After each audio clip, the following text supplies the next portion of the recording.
साथी छैन हामी छौँ नि पढ्ने कसैलाई लहर हुँदैन तर पढाउने कुनै स्कुल हुँदैन भागेर जाऊ कुन ठाउँ जाऊ तर बच्चा नपुग्ने कुनै स्कुल हुँदैन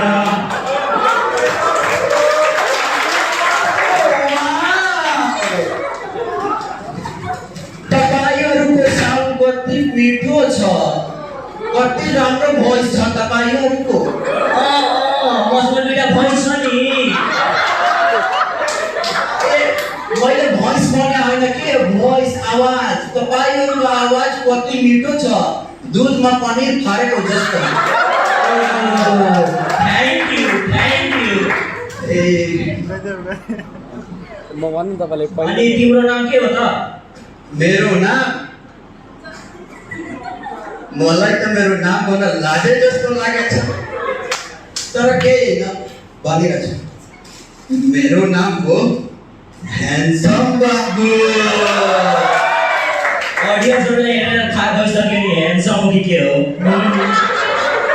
अनि तपाईको नाम चाहिँ के हो के मेरो नाम रसगुल्ला मेरो नाम रसमलाई तपाईहरुको नाम सुनेर त मलाई भोकै लाग्यो ए तिमीलाई भोक लागिसक्यो अँ ए रसमलाई तिमी आफ्नो बिस्कुट देऊ त म आफ्नो बिस्कुट तिमी आफ्नो बिस्कुट नरौँ यो अर्को बिस्कुट चोरेर तिमीलाई दिइहाल्छ हस् नरौँ के तिमी रुन्छ भने म खान्छु कसरी चुप यसमा त मात्र अलिकति छ कस्तो के भन्नु यसलाई कस्तो दुःख रहेछ तर केही होइन म खाइदिन्छु तिम्रो सामु खाँदैन तिमी हेर्छ त तिमीलाई लालच लाग्छ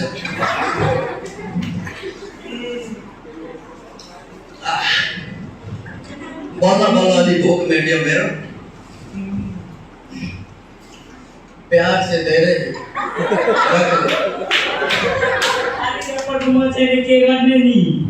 के गर्ने नि रे तिमीलाई थाहा छ तिमी यो खाली रेकर्डले धेरै ठुलो काम गर्न सक्छौ त्यो ठुलो कामले गर्दा तिमीलाई धेरै ठुलो मान्छेहरूले प्रशंसा गर्छ तिमीलाई मन पराउँछ अनि बढी राम्रो गरिदियो नि त केटीहरूले पनि मन पराउँछ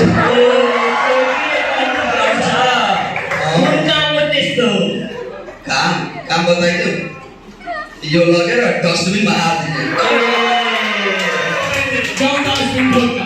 डस्टबिन यहाँ छैन नि डस्टबिन त चोरेर म घर लगिसके रे अनि स्कुलको प्रपर्टी चाहिँ घर लग्न पाउँछ र अन्त यो सरकारी स्कुल हो यसमा भएको सबै कुरा ठुला पारा धनी सबैको अधिकार छ नि ए हो र अन्त अनि यहाँको बेन्च चाहिँ कोही बेन्च चाहिँ हेरेको छैन मैले त बेन्च पनि चोरेर लगेर हामी सामान बनाइसक्यो नि सामान बनाइसक्यो रे कति खात्रा विद्यार्थी रहेछ यार स्कुलको बेन्च पनि लगेर सामान बनाइसक्यो कुन सामान बनाइसक्यो बेन्च लगेर बेचेर मुर्गा फार्म बनाइसक्यो मुर्गा फार्म रे कि मुर्गी फार्म बनाइछ मुर्गा फार्म नि अनि मुर्गा पाल्नलाई के फाइदा हुन्छ र मुर्गाले अन्डा दिन्छ नि ओहो तिमी यही प्लानेटको नि हो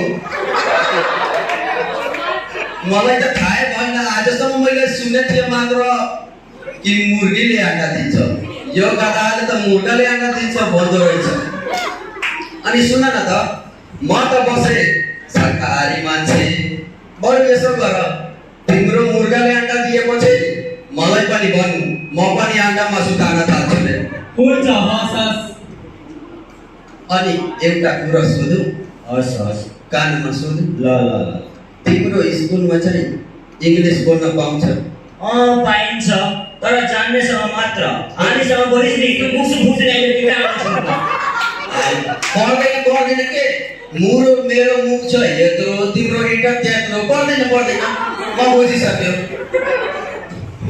अनि तिम्रो स्कुलमा नेपाली बोल्न पाउँछ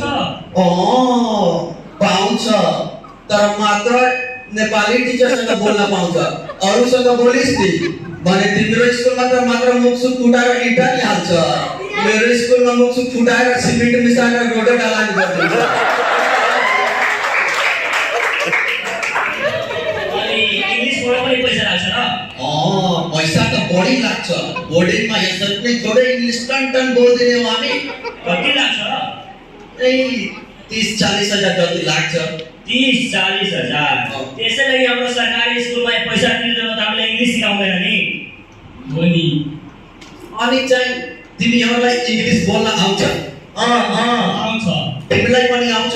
हो, आउँछ। अनि इङ्ग्लिस बोलेर हेर आउँछ? इङ्ग्लिस मलाई त डाउटै लागेको छ तिमी यो ग्रहको होइन। सुन, तिमी बकुलो छ, तिमीसँग कुरा गर्दैन। यता सुन त, तिमीलाई इङ्ग्लिस बोल्न आउँछ? आउँछ। अलि बोलेर हेर न त, म पनि हेरौँ कसरी बोल्दछु। Oh dear, what a nice fish. Hello dear, please reply me. You have attitude. I miss you dear. तिम्रो इङ्ग्लिस सुनेर नि हार्ट अट्याक भएको मान्छे ठिक भइहाल्छ। हो र? तिमी सबै काम गर्नु, इङ्ग्लिस नबोल्नु। अनि चाहिँ तिम्रो स्कुलमा के को फेसिलिटी रहेछ, सुविधा रहेको छ?